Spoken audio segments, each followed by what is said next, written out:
Welcome to Mind Body Monday, and thank you all for joining me.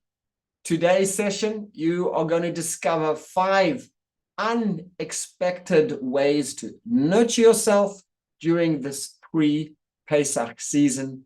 And as you journey towards Pesach, so you can feel calm, positive, focused, happy, and have great energy too. And if you're watching the replay, go ahead and type your comments, and I'll come back to you in the replay platform as well. So Purim is behind us, and I hope we're all enriched through it. And now take a moment with about 24, 23 days left until Pesach. Take a moment just to think about all the things that need to be done between now and Pesach. And as you're thinking about all the things that either you need to get done or things that need to get done, just notice what thoughts, feelings, and emotions come up in you. Thinking about all the things that need to be done. And if you wouldn't mind, just go ahead and type in the chat what thoughts come up, what feelings come up, what emotions come up, when you think about all the things that need to happen between now and Pesach. Go ahead, type a few comments in the chat. So some people have written into me, yes, thank you, overwhelmed. That's generally the first one that comes up, and that's totally normal. What else? Go ahead, type in the chat when you think about all the things that need to be taken care of, all the dots, the I's to dot, the T's to cross, etc. What emotions are you aware of? Stressed, overwhelmed, anxious? This is all pretty normal, and hence the birth of today's Mind Body Monday. Because I got an email from someone today, and I'm just going to read it out. In fact, someone just posted something in the chat. They posted, too much to do, clean the house, shop for food, cook, stress, overwhelmed, and nervous. Thank you. Someone else has written, challenged. Yes, very much so. Very much so. Keep writing in the chat. It gives me a sense of what's here so I can address all these issues as well. But I'm just going to read out an email that I got today. Someone wrote in to me, there's not a lot of time to make good food, not much time to sit and eat properly, even less time to exercise, short on sleep, too stressed to think about meditation and deep breathing.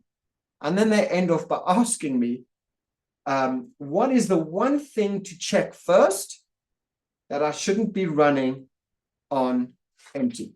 This is the email straight hot off the press from Gmail. What is the one thing that I shouldn't be running on empty? Can any of you relate? Just type yes in the chat if you can relate to her email. Super. Someone else has written in the chat, not sure what I should be eating. Exactly. So there's a beautiful story that I remind myself often, and I share it with my patients as well.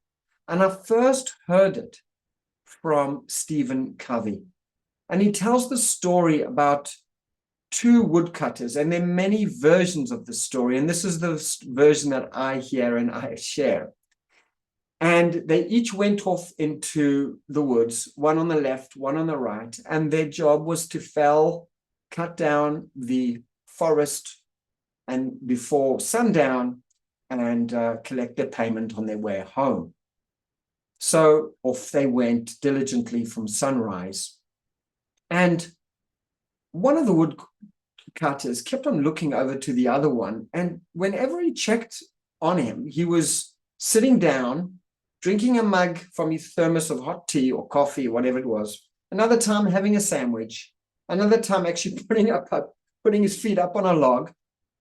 And the other woodcutter was just working feverishly, tirelessly the entire day. And the other fellow, when he looked at him, he was just, working consistently, but chilling along the way. And the sun was setting. And finally, when it did set and they did meet and they walked home together, the one wood chopper feeling forlorn, poorly about himself because he hadn't even felled half of the forest, while the other fella had not only cut all the trees down, but actually neatly stacked them as well. And he said, tell me, what did you do? Every time I looked over at you, you were either having a sandwich, enjoying a cup of tea, having your feet up, putting your feet up. Like, how did you do this?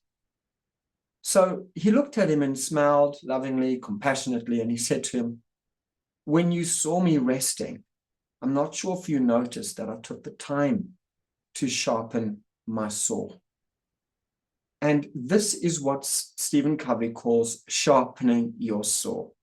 And he defines it pretty much as preserving, enhancing the greatest asset that we have. And that is you. You are your greatest asset. And unfortunately, it's the only thing, probably, that we cannot delegate to others. We've got to show up for ourselves and sharpen our own saw in the many different ways that can be done. And one of the stories I share in my clinic is the oxygen mask analogy. We've all flown and we've all heard many times the safety instructions. If there's a drop of the air pressure, take your oxygen mask first. And this means over the infant or the young child next to you. Because if you put the oxygen mask on them, there's a good chance that in the emergency situation of low oxygen, you're going to fluff it and not get it on them, and certainly not get it on yourself. And if you do manage to do it on yourself first, then you'll be able to put theirs on them as well. And you will both live to thrive the tale. So these two stories, truths, are really a framework to understand how to go about this pre-Pesach period of time, this season. And really it applies to every part of our life that we have a run-up, so to speak, towards some sort of event. It could be a simcha, a bar mitzvah, a wedding, a bris, whatever the event happens to be, an exam, whatever it happens to be. And how are we going to approach that? Now, it so happens that most of the women that I see in my practice, most of them actually know 100% what they need to do to advance their health and well-being and heal the challenges that they have, their health challenges. But what I see happening is, because women are by nature the caregivers and so dedicated to their families, that often their own needs are put aside. And I really get this. And it's so important to remember that your needs are valid. You are a super VIP, because without you, there would be no Pesach, or there wouldn't be no wedding, or whatever the simcha preparation would be.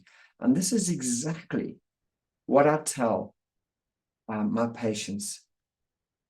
And there's a process of validating what is happening, recognize that your needs are legit, 100% legit, and then working a way to sit down and have something to eat before your kids ask for their seconds or thirds, whatever the case may be.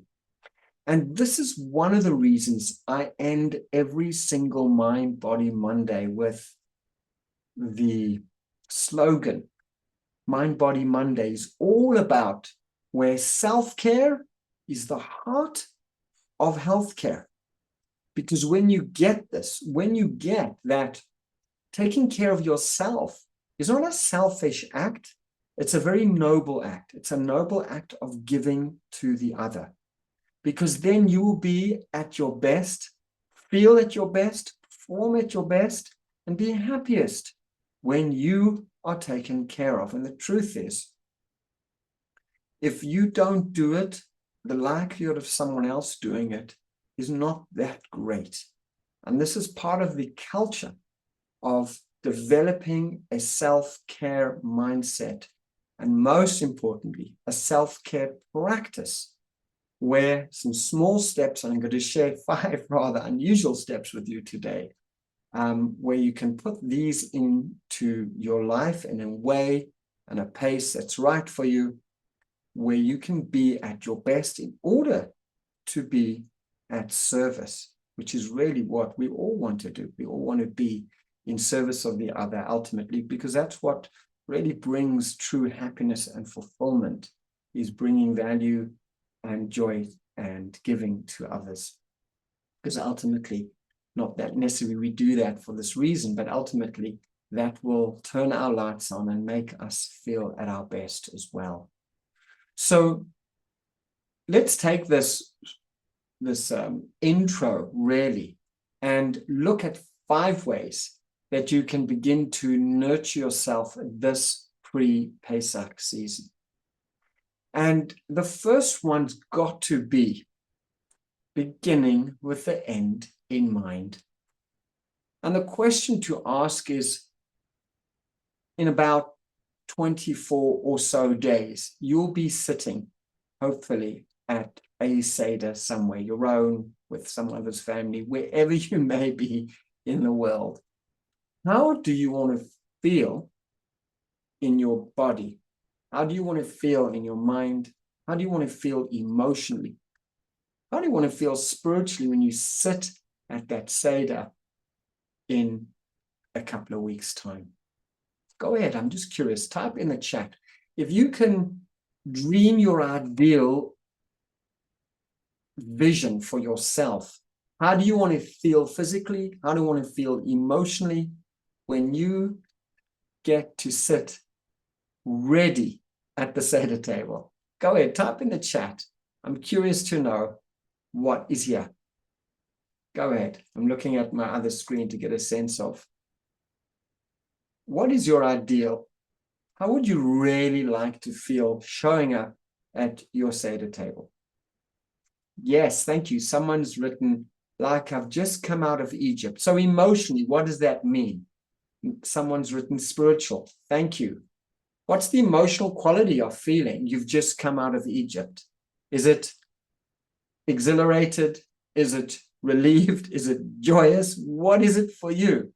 We all have different experiences of what that may be. So go ahead, just type a couple of suggestions in the chat. So I just get to see and feel what is here for you. How would you like to feel physically and emotionally when you sit at your Seder table? Because this is the first step, to begin with the end in mind. What it is you would like for yourself, accomplished and elated. Love that word. Yes, accomplished and elated. Imagine sitting there, feeling accomplished and elated. I love that. Thank you. Anybody else? So with the 24 days or so that's left, even though it may not feel like it, you need to know that that's a lot of time. You'll be able to get everything done that you need to do. And when you think about this goal, you want to feel, in this case, accomplished, elated, spiritual, that you've just come out of Egypt, then what needs to happen along the way for that to be experienced? What needs to be happening along the way now that you know what your outcome is? Then you can begin to put in place the practices, the thoughts, the attitudes, the choices that will support this particular goal, this particular outcome. And keep it simple.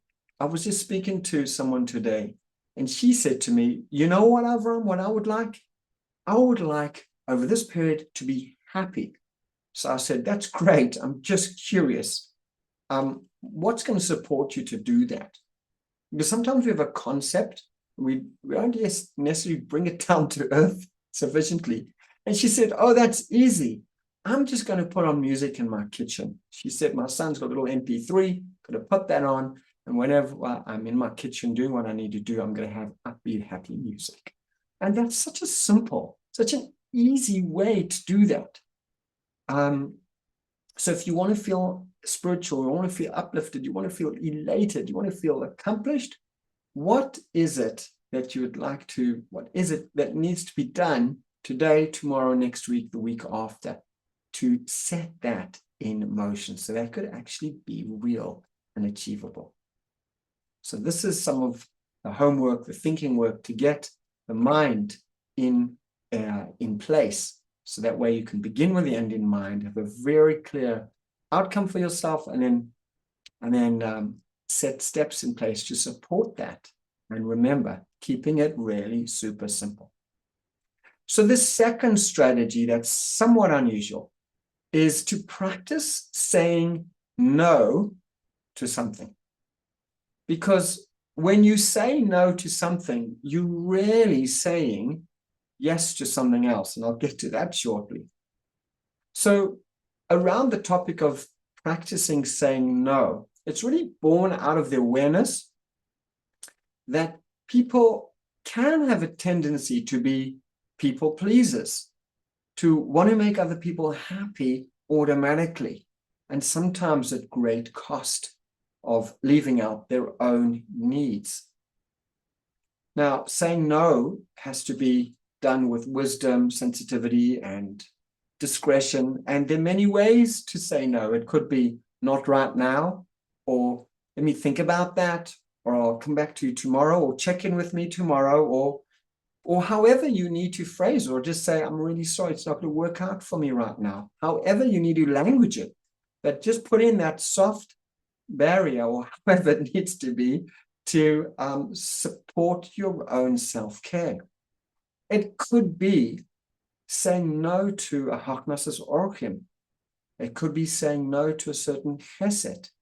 Now, this may sound like a radical thought, but intuitively, it may be the right thing. And that's why we have rabbis, teachers, mentors, who we can be a sounding board with. And one of the questions I often ask myself as a self-check is, will I regret having done this chesed or whatever it happens to be?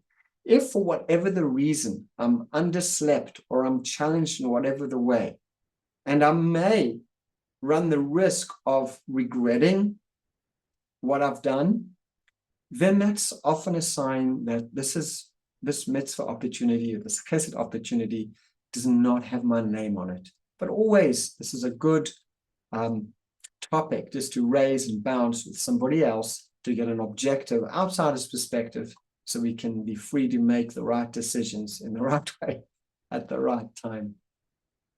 Let's look at strategy number 3, which is saying yes to something. And this could be really like for a walk in the middle of the day or towards sunset. Actually, yesterday, I had a lot on my plate. It was a beautiful day. I decided 45 minutes before sunset to head out into the forests nearby where I live. And I did a forest walk, and it was stunning with a beautiful glow, the hues across the sky, the cloud formation, the fresh breeze, sun on my face. It really sharpened my saw in more ways than I anticipated, which when I got home, I was able to do what I needed to do in a much more wholesome place. So saying yes could be yes to a yoga class, yes to a massage or a facial, or getting your nails done, or yes just to go to bed a little bit earlier, even though things aren't already done. And another thing that comes up in my practice quite a lot is the concept of guilt, where many people could feel guilty about different things. And I just invite them just to be aware of that guilt and do what needs to be done anyway. Because if we're going to let the guilt drive us to make decisions, then we're not really free in our heart and our mind to do what's ultimately the best thing. So saying yes could be yes to letting go of the guilt, or letting go of the need for things to be perfect all the time, and embrace what I call the perfect imperfection. And all these are different strategies to say yes to life-affirming strategies and no to those things that are going to drain your energy, drain your reserves, etc. Both in service of feeling elated and joyous and spiritual and centered and connected, or whatever it happens to be for you as you sit down at the Seder in a couple of weeks' time. Let's look at strategy number 4. And we're going to revert back to 2 very grassroots strategies. And just before I got started with today's Mind Body Monday, someone did email me again and asked me, Avram, what are your top supplements to take during a stressful period? Now, I have many strategies. I'm going to share with you the 2 supplements that really are, I think, probably one of the most important. And the one is to take a probiotic. Scientific studies have shown that stress raises cortisol levels, and cortisol levels disturbs the microbiome by raising inflammation in the gut. So this happens, and as a result, this inflammation, things slow down. The bad bacteria has more of a hold over the good bacteria, and the microbiome bacteria will get out of balance, and that will affect our brain through the gut-brain system and through the vagus nerve as well.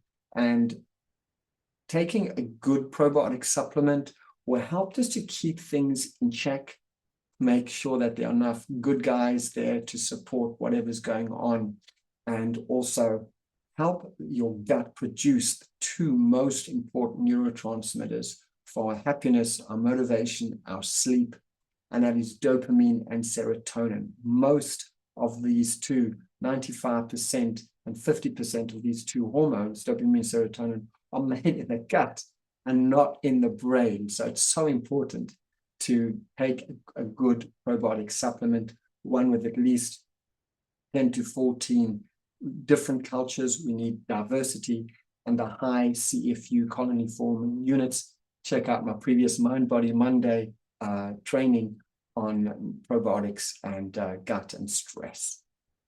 So the 5th strategy is also supplement based, and this one has to be magnesium. There have been so many studies about the role of magnesium when we are stressed, because magnesium interfaces with the gut, interfaces with the brain, and downregulates stress hormones.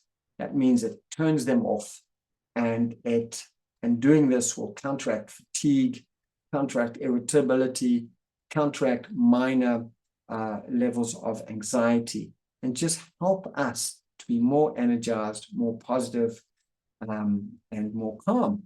So these are the 5 strategies that I found that are more out of the box to support you as you prepare for Pesach. Now, even listening to these 5, beginning with the end in mind, say yes to something, say no to something, and taking a probiotic, taking magnesium, and being very clear on what are you doing this all for, beginning with the end in mind is so, so important.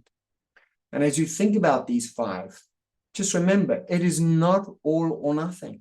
All you need to do is take one simple strategy. Just choose one. And you don't even have to do it every day. You can do it every other day. You can do it once a week. But the point is to make a start. Because when you do make a start, you affirm yourself and you feel empowered within yourself that you're doing something to further your health and well-being. I hope this has been helpful for you and direction for you This list of 5 has been culled from my ideas bank of over 50 different strategies. And hopefully, as we journey together on Mind Body Monday, I'll be sharing more with you. But for now, these are the top 5 that come to my mind and are part of my daily ritual. If you missed my announcement at the beginning of Mind Body Monday today, I'll be launching a new Heal Your Gut program. If you want to heal your gut from the inside out and you'd like to learn more about it, just type gut health in the chat and I'll come back to you with more information. Thank you once again for joining me on Mind Body Monday, and I look forward to seeing you next week. Just remember, Mind Body Monday is all about self-care being the heart of healthcare.